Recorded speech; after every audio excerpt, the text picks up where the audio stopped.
Support provided by the Fred B. and Ruth B. Ziegler Foundation and the Ziegler Art Museum. Located in Jennings City Hall, the museum focuses on emerging Louisiana artists and is a historical and cultural center for Southwest Louisiana. Additional support provided by the Foundation for Excellence in Louisiana Public Broadcasting and viewers like you.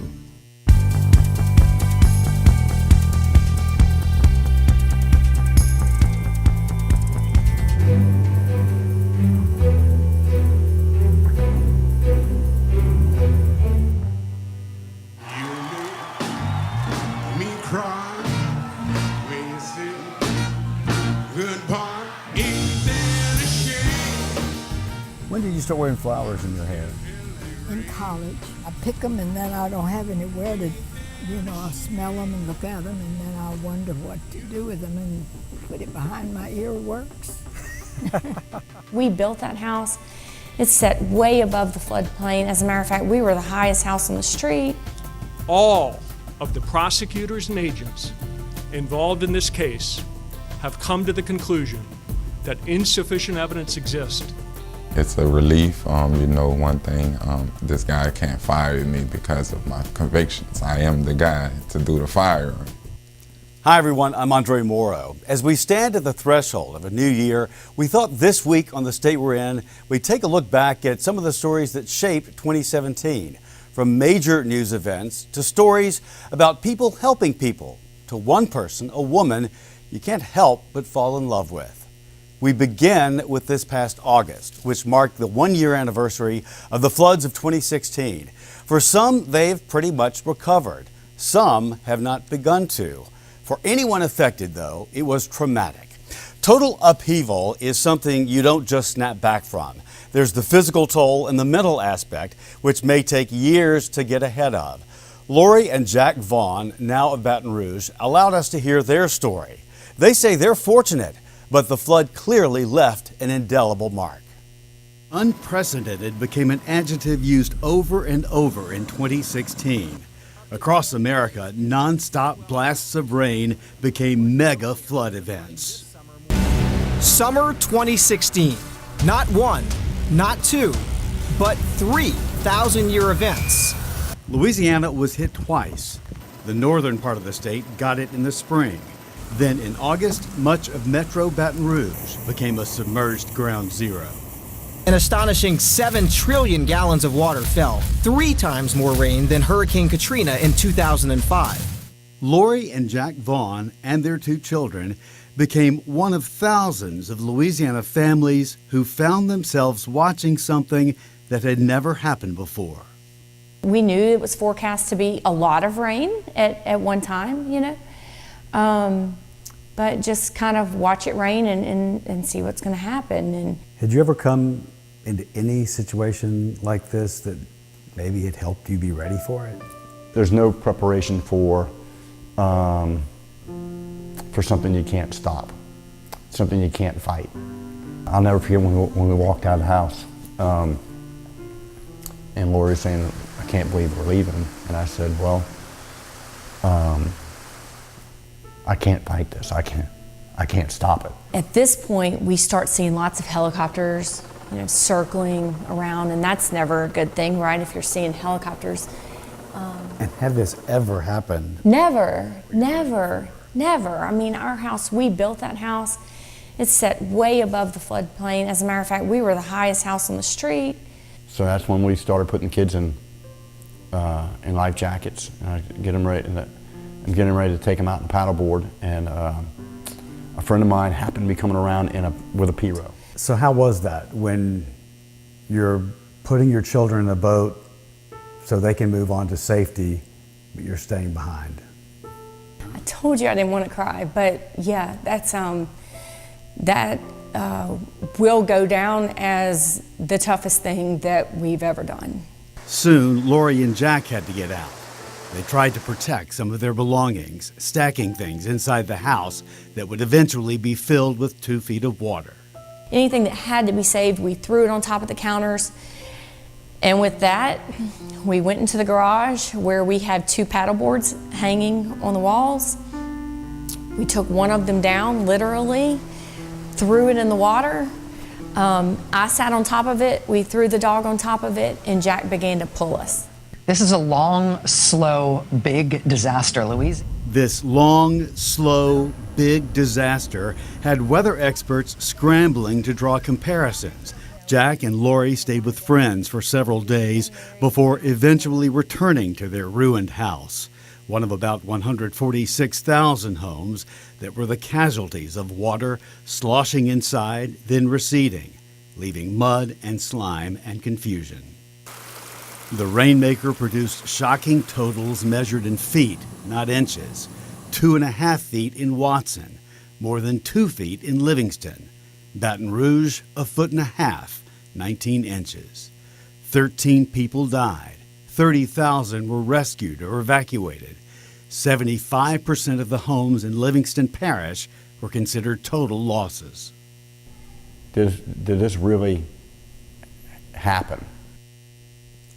Late this past summer, the Vaughns moved into a home they built in Baton Rouge, and their life is moving on just from that new home base. Our next story is also one that began in 2016. It was 40 days before those floods that a deadly shooting of a black man, Alton Sterling, during a struggle with 2 white police officers ignited a summer of unrest in Baton Rouge. On May 3rd of this year, federal prosecutors delivered a long-awaited decision concerning whether the 2 men had violated Sterling's civil rights. Their ruling: insufficient evidence to warrant charges. But the announcement took issue with the way that the policemen, Howie Lake II and Blaine Salamone, interacted with Sterling.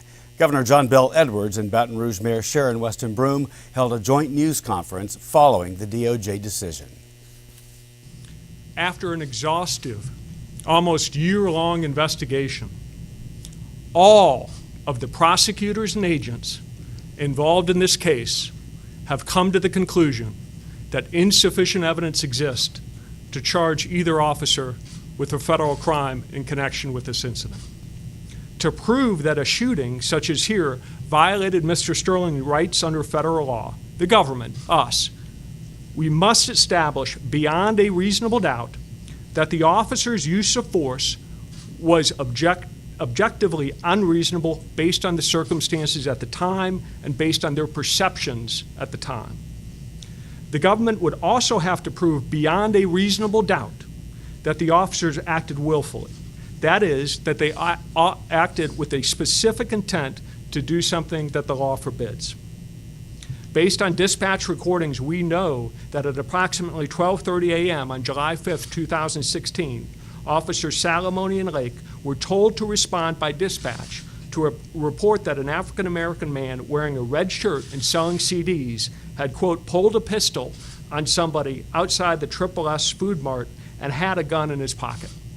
At first, they directed Mr. Sterling to put his hands on the hood of the car. When he did not comply, the officers placed their hands on Mr. Sterling, who struggled with and resisted officers. Officer Salamone then pulled a gun and pointed it at Mr. Sterling's head, prompting Mr. Sterling, who appears confused at this point, to put his hands on the hood. After Mr. Sterling, still struggling, briefly attempted to move his hands from the hood, Officer Lake deployed his taser on Mr. Sterling, who fell to his knees, but then began to get back up. The officers ordered Mr. Sterling to get down, but Mr. Sterling did not comply, and Officer Lake attempted unsuccessfully to tase him again. At that point, as Mr. Sterling stood to face the officers with his hands free, Officer Salamone holstered his weapon and then tackled Mr. Sterling. Within a few seconds, we know from the audio and video that Officer Salamone yelled, quote, "Going for his pocket, he's got a gun, or words to that effect. Officer Salamone did not shoot at this point. Instead, he was attempting to gain control of Mr. Sterling's hand, but we know from the video that he was not successful. Officer Lake drew his weapon and yelled at Mr. Sterling, again directing him not to move. Less than 1 second later, during a point at which the location of Mr. Sterling's right hand is not visible to the video and to the cameras, Officer Salamone again yelled that Mr. Sterling was, quote, going for a gun. It is at that point that Officer Salamone then fired 3 shots into Mr. Sterling's chest. Within a few seconds of the first 3 shots, as Officer Salamone and Mr. Sterling were both laying on the ground, Mr. Sterling began to sit up and roll to his left with his back to the officers. Officer Lake yelled at Mr. Sterling to get on the ground, and when Mr. Sterling continued to move, Officer Salamone fired 3 more shots into Mr. Sterling's back. Immediately after the shooting, video shows Officer Lake go directly to Mr. Sterling's right pocket and retrieve a .38 caliber revolver, which was loaded. In this case, we consulted with 2 independent use of force experts who the Civil Rights Division has previously engaged as government witnesses in other federal civil rights cases. Both experts criticized aspects of the officer's techniques and approach in this case. Having said that, the experts also concluded unanimously that the officer's actions were not unreasonable, and because of the quickly unfolding and dangerous circumstances, and therefore met constitutional standards. This decision by the Justice Department to not file charges does not mean the police officers acted appropriately. It means there was not sufficient evidence, according to what we heard from the Department of Justice, to charge the officers with violating the civil rights of Mr. Sterling. This community deserves 21st century policing, which will include expanded and more effective training. Officers will soon participate in an implicit bias training program to improve fair and impartial policing.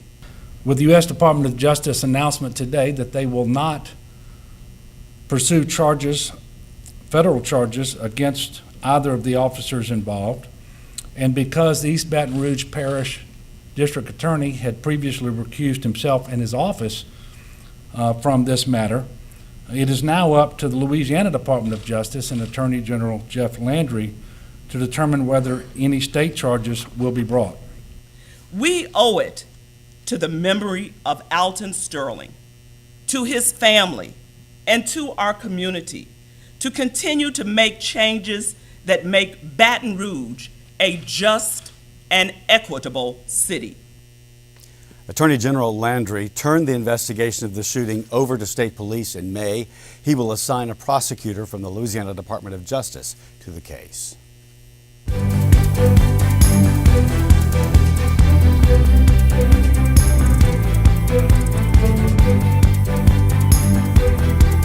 Louisiana lost population from 2016 to 2017 in the newest census estimates, thousands of people moving to other states. New Orleans really stands out in this estimate. It shows for the first time since Katrina, more people moved from the Big Easy to other areas of the U.S. than came to the city from other communities. We still rank as the 25th most populated state with about 4.68 million residents. Well, this year, LPB took part in a national initiative that highlighted stories about poverty and job opportunities in America. It's called Chasing the Dream. LPB's Kelly Spires reports. For a living, Derek Parikh helps people improve their sight. He owns his own business, Custom Optical, and makes one-of-a-kind glasses. He also helps formerly incarcerated people improve their outlook on life.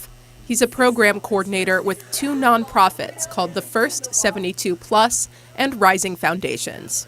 When I was released, it was very little support beyond my family. As I grew and being released and with getting the employment, starting a business and everything, I noticed that that was something that was needed and that I was a perfect person to do it since I had to go through the struggle alone.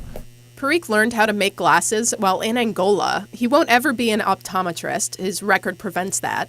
But one day, with his growing business, he can hire one. In addition to that, there's his own job security. That independence it's a relief. One thing, this guy can't fire me because of my convictions. I am the guy to do the firing. And the first step on the road home is often getting a driver's license. Despite the hurdles, it's too risky not to, Parikh says. Well, that means everything. I mean, your life is on the line as well as your employment, because if you miss days of work, you can't show up to to the job behind not having a driver's license and you're in jail. Terrell Scott is one of those trying to get back on his feet. He currently works mornings as a hopper on the back of a garbage truck, but his specialty is cars. I really need a driver's license because I do body work on cars, like I fix on cars, so even in the car shop, we have to like drive the cars around and you need a driver's license for it. Kelly Oriens is executive director of the organization and attorney for those it serves. That a driver's license is one of the most crucial tools that a formerly incarcerated person needs to get back on their feet, and it's also one of the hardest to attain. Scott was one of her first clients with the program. She had 9 clients in her first year with 115 tickets between them. Of those 115, all but 2 of them were for non-moving violations. So these were for violations that did not really necessarily impact public safety. Oriens first has to negotiate with the traffic courts in each parish where her clients may have had an infraction. Her clients typically get on a payment plan. Scott's issues were average. They dropped like all the tickets from 7,000 down, and I had 1 ticket out of town, and it was just easy. Like this court, I owed them like $500 for 1 stop. I called the judge, and she faxed the receipt over like in an hour. She was no problem.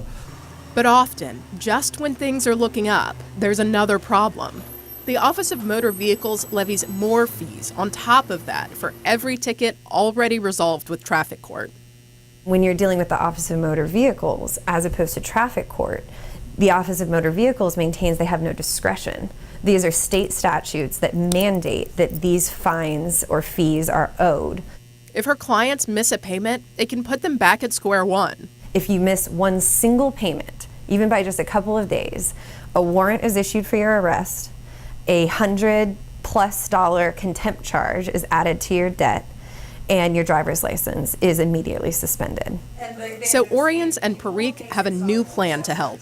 We are now starting a communal loan fund, and that would help the guys to get those payments down and out of the way, and they're no longer at threat of being arrested again for a traffic ticket that grew outstanding while they were in prison. The fund is also a way to inspire community. You're around an energy where it's positive, guys trying to strive for better, do better. So it gives you another comfort. Financially, yes, it's important, but the support and everything that comes with being in a group is valued just as equal. Another element to the project, Parikh manages a small business incubator that will help clients get the income to pay back the fund and find their own independence. We also offer the small business incubator. We're helping guys start their own businesses. First, it starts out as supplement income with the hopes of it blossoming to a full-time job and business. Once Scott got over the seemingly insurmountable hurdle of getting a license, he felt like he could do anything and do it right. He supplements his hopper income with a business called Flight Night Window Tinting. It's like it started something. By me getting a driver's license, it really helped me go forward. Like I feel like I could do so much more. Cause first, before incarcerated, I ain't even never thought about even going to get a driver's license. I didn't want to do nothing. I wanted to just do what I wanted to do. Oriens says there's additional work the legislature could do. She'd like to see lawmakers prohibit those extra fees from the OMV. We should make it easier for formerly incarcerated people in particular to get credit for time served. For if they go to prison, they're going to prison for something criminal related, and it's so serious that we're going to take their freedom away and put them in a state prison. That should probably satisfy any issues that they have. It's not just the quality of vision Parikh wants to improve, but he also wants to change how people see folks like him. If a person sees me, I have tattoos on my hands, my neck, and different things, they look at it as normally, oh, he must be maybe a gang member, a drug dealer. But instead, hey, I can still wear a t-shirt and some jeans and run a business, just to change that perspective of a person's look. You can find more Chasing the Dream stories online. They're on the pbs.org website that you see on your screen. Support for this project is provided by the JPB Foundation and the Ford Foundation. Now, a woman who's become known around the world. I've known her since I was 9 or 10 because we lived in the same Baton Rouge neighborhood. I remember she was unique. She's the only person I'd ever met with a pet monkey. When we got reacquainted this past summer, we talked about something else only she has done, and Mrs. Julia Hawkins did it after she turned 101. I've written my life story, and I say it's been wondrous. What first strikes you about Julia Hawkins, born February 10th, 1916, is that at 101 years old, she lives and moves unlike almost anyone her age, maybe even half her age. She describes her life as wondrous, and by all accounts, it has been. Most others simply say she's amazing, and her latest chapter has caught the attention of people around the world. A 101-year-old woman, Julia Hawkins, making history for her age group. Let's cheer and clap as loud as we can to these. In just the past few months, the media has marveled at the great-grandmother and retired schoolteacher and natural athlete. She's etched her name in the world record books in the 100-yard dash at the USA Track and Field Masters Championships and the National Senior Games, drawing praise from TV networks and magazines like Sports Illustrated, Runner's World, and People. When did she start running? Last year, after she turned 100. But she was never one to sit still, saying her lifelong swimming and cycling helped her maintain great health. Until recently, she rode her bike 3 miles a day. I always did something. I was busy. With 4 children, you stay busy. And I loved the yard. I was in the yard a lot. She was in her 80s when the Senior Olympics lured her into competitive cycling, but gave it up after the 2001 Nationals because of a lack of competition. Her children encouraged her to compete again. Last year, the kids signed me up for biking and for the 50-yard dash in the Senior Olympics. Their persuasion is what ultimately led to those record-breaking performances. Name one and see if I don't have it. When she's not turning heads with her athletic feats, she's likely tending to her lush backyard with more than 50 types of trees. I see pecan, I see cypress, maple you have. And you have Japanese maple over there, right? You know the white one up there? Yeah, Mm-hmm. Sycamore. Oh, yeah. Birch and beech. When did you start wearing flowers in your hair? In college. I pick them and then I don't have anywhere to, I smell them and look at them and then I wonder what to do with them and put it behind my ear works.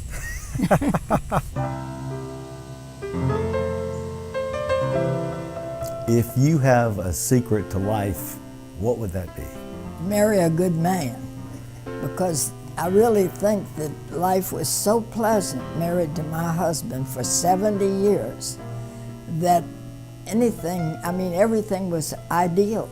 She met Buddy Murray Hawkins her first day at LSU, and they went out for 8 years. Then, she says, Pearl Harbor happened, and he was there, in the middle of it, working for the Navy.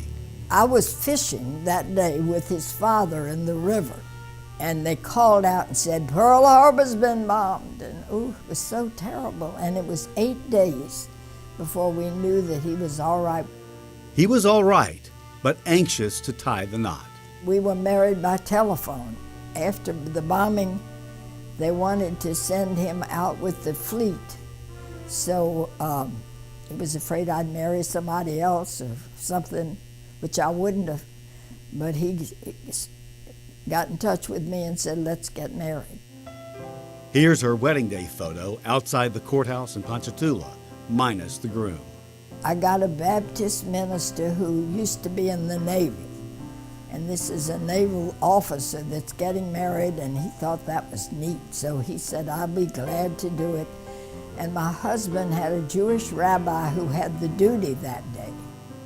After settling in Baton Rouge, she and Buddy, who became an acclaimed educator and petroleum engineer, built their house, which he still lives in today. And he had a book at first, how to do it. And I had 2 little children that were 1 and 3 or something like that when we first started. And by the time we moved in, they were almost 2 and 4. That was 1949. And in the years that followed, their life flourished. They raised their family and began reading books aloud to each other. We read hundreds of books and united us in a way that I can't explain, except it was great. In March of 2013, her husband quietly passed away in his sleep. He lived to be 95, and as I was telling you, he sang love songs to me that night. Buoyed by her lifetime of sweet memories and ready to make new ones, will Julia Hawkins compete again? Right now, she has no plans for that, unless, of course, her children sign her up for another race. And if she wants to take on the challenge, on your mark, get set.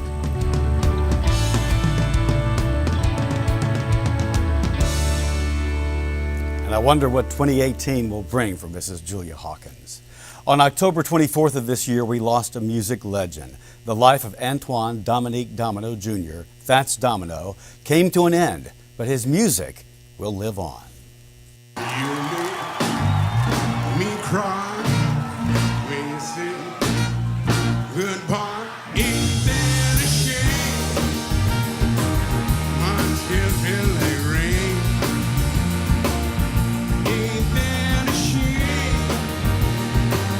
You're the one to blame.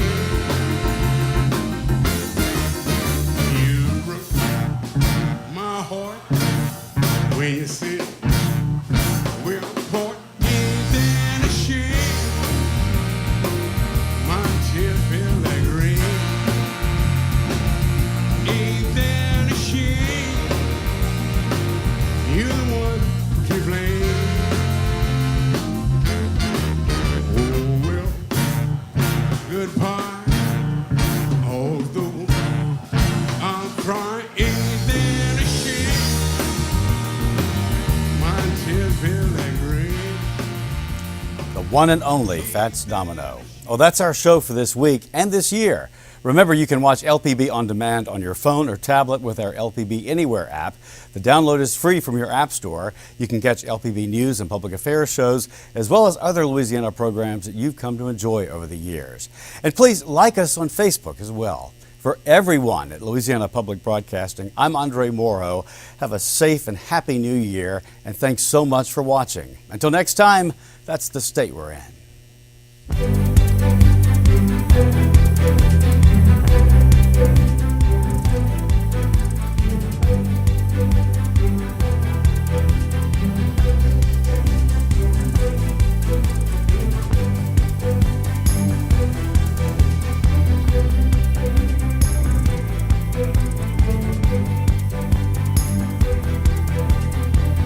Check us out on Facebook and Twitter, and visit lpb.org, where you can view more stories and leave us a comment.